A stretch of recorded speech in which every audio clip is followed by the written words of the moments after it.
Lepas dia.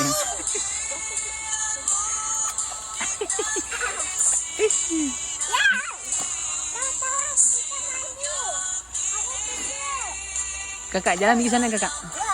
Pergi sana. Ah. Jom.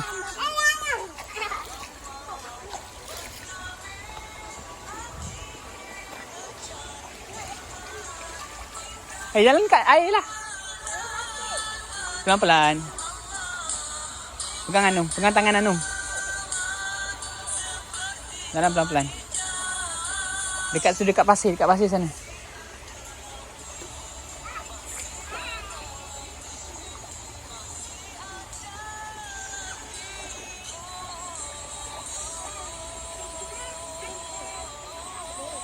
Anum pegang tangan kakak, jangan pegang baju kakak.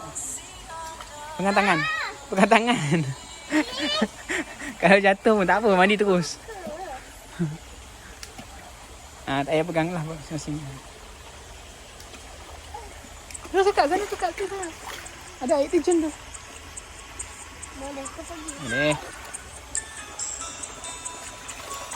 Oh, Kenapa? batu. Sana. Tadi kamu takut? Tak ada, okey je. Terus. Sini kakak.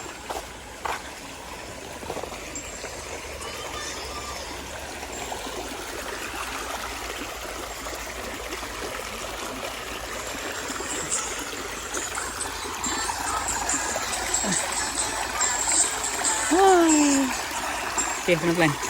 Duduk tak? Kakak nak berenang kat situ tak? Nak berendam situ tak? Sejuk. Tak apa je basah, nanti masuk dalam duduk dekat bonet. Awas. Tak boleh kan kau. Ada kain. Okey, betul.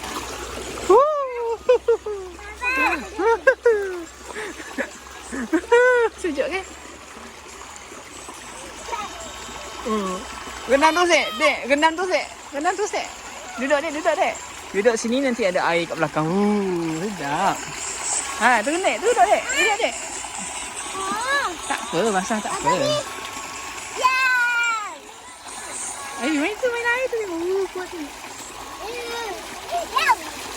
Okey, cuba adik Anum dekat sana, kakak dekat sana.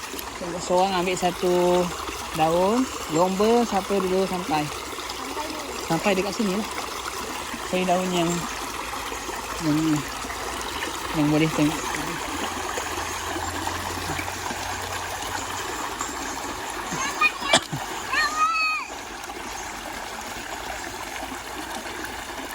Ni. Seorang ambil satu. Ambil tu. Dah. Ni. Okey. Itu tenggelam tu kakak. Ni, besar sangat. Ni, bagi kakak satu. Okey, bawa pergi sana. Jom sana sikit. Okey, cepat. Sana sikit. Okeylah, tak apa.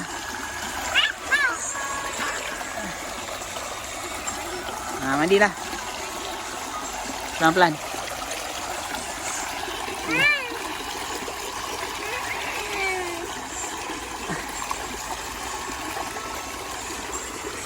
Lompat sudah kak. Apa dah takut? Ada batu tak tu? Ada batu. Tapi pelan-pelan lah. Situ Num. Best, ada air kuat. Duduk situ. Duduk situ. Sejuk.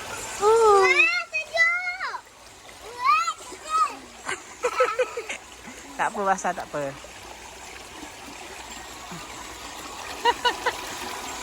Duduk Num. Duduk situ, nanti rasa ada air tolak adik Anum. Duduk. Baring situ, best. Baring. Takut. Apa nak takut? Ayah takut lah, dia Anum dah besar.